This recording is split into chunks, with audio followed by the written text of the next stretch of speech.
Alors, avant de commencer la vidéo, le capitalisme me révolte. Akira 120 avec sa photo là et son Twitter for iPhone. D'accord, c'est cool. Et après, la suite. Les milkshakes de McDo, c'est une bénédiction. Ouais, mais quelle bande d'hypocritos. Enfin bref, c'est une générale. Allez, pour la vidéo du matin, c'est parti. QG, puis-je recevoir un ravitaillement stratégique d'urgence? Oh, c'est bon, je l'ai. Un Perrier de l'ambiance. Bonjour à tous, c'est le général pour Radio Paz Morning, pour le morning et pas avec Diffoul, avec moi full. Alors aujourd'hui, le sujet du jour est assez rigolax.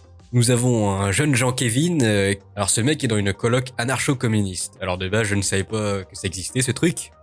Et puis, c'est marrant, il discrimine un mec blanc parce qu'il gagne plus apparemment, donc c'est rigolo, on va lire ça, c'est parti. Je voudrais vos avis sur un truc dont je ne suis pas sûr à 100%. Je suis dans une coloc anarcho-communiste, on est 3 hommes, 1 femme, tous tes 6 haies.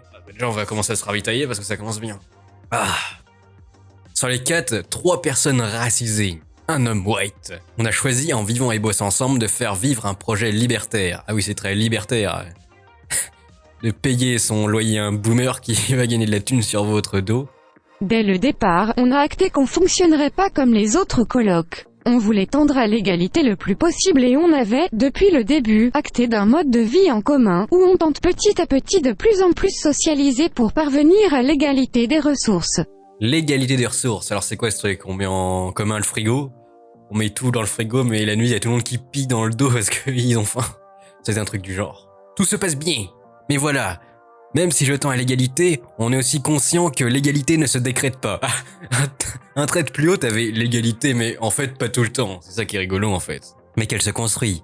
Ce sont donc nos décisions et actions collectives au sein de la coloc qui font qu'on puisse parvenir à l'égalité entre nous. L'égalité aussi, mais la réconciliation peut-être. Donc, on passe tout en revue. Répartition du ménage, dépenses communes, organisation du repas et courses. Si le loyer par ailleurs, les proprios sont des parasites. Les boomers sont nés à la bonne époque et ils peuvent pomper notre loyer. Et oui, mérité pour nous, c'est la sélection naturelle. Et nous, au lieu de se rebeller, on préfère faire de l'écriture inclusive ou la PMA, donc bon. C'est sûr que la sélection restera naturelle.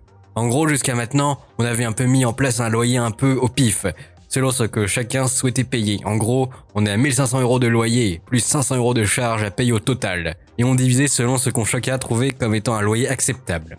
Mais il y a quelques jours, lors d'une réunion, on décide de faire un calcul de loyer potentiel proportionnel aux ressources de chacun. Guess what? C'est quoi ce malaise de l'anglais en plein milieu d'une phrase random là? Ah merde, je viens de le dire. Il me rend zinzin, il me corrompt. Comme prévu, le mec blanc de notre coloc, il gagne 2 fois plus. Peut-être qu'il travaille 2 fois plus, ou je sais pas, il fait un taf mieux que toi. Si tu taffes en dépit d'eux. Voire encore plus que ce que chacun touche individuellement. Décline ton travail, décline ton identité d'abord. Parce que bon, c'est facile de critiquer, mais bon, c'est sûr, si tu touches le RSA, c'est sûr qu'on va gagner plus. Il s'avère qu'en calculant le prorata sur l'ensemble des ressources de notre coloc, mes ressources correspondent à 19% de l'ensemble. Celle de mon coloc racisé, l'imagine, ton pote racisé, tu l'appelles même pas ton pote, tu l'appelles le racisé. Racisé de service. Salut, racisé de service. Je suis avec mes potos racisés. Celle de ma coloc racisée. Et celle de mon coloc blanc s'élève à 40%. Du coup, c'est le blanc qui carry la game, en gros. C'est lui qui supporte tout. On calcule alors les loyers correspondant à ces proportions. Et là, tout d'un coup, mon coloc blanc s'oppose à ce que le loyer se calcule de cette manière. En gros, il va raquer plus. Il dit qu'il a 3 à payer. Et que du coup, c'est à nous de faire un effort pour baisser son loyer. Je tente de le raisonner, gna gna gna. Et là, le vieux mec blanc, le vieux mec blanc, c'est plus son pote, c'est le mec blanc, nous sort son discours de sale vieux mec blanc. Ouais, mais j'ai un train de vie à mener. Et à un moment, je ne peux pas non plus mettre autant d'argent dans un loyer. Si tu vas payer 400 balles pour un loyer, tu vas tout payer pour les autres. Sois-en heureux. Tu es le sauveur des racisés. Tu es racistosaurus. Non, le raciséman. Ou racisé Superman. Il en va de mes conditions de survie et puis ma générosité a ses limites.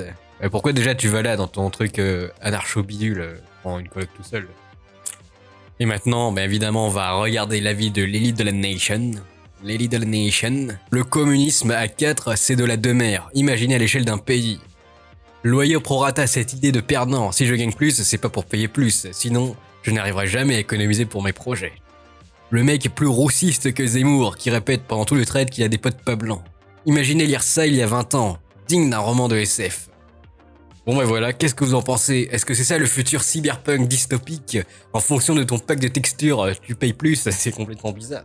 Un conseil, faites des UV les amis, hein. Ça devient zinzin. C'était le général, et je vous dis bye bye. Allez, renvoi du colis stratégique, j'ai fini de boire.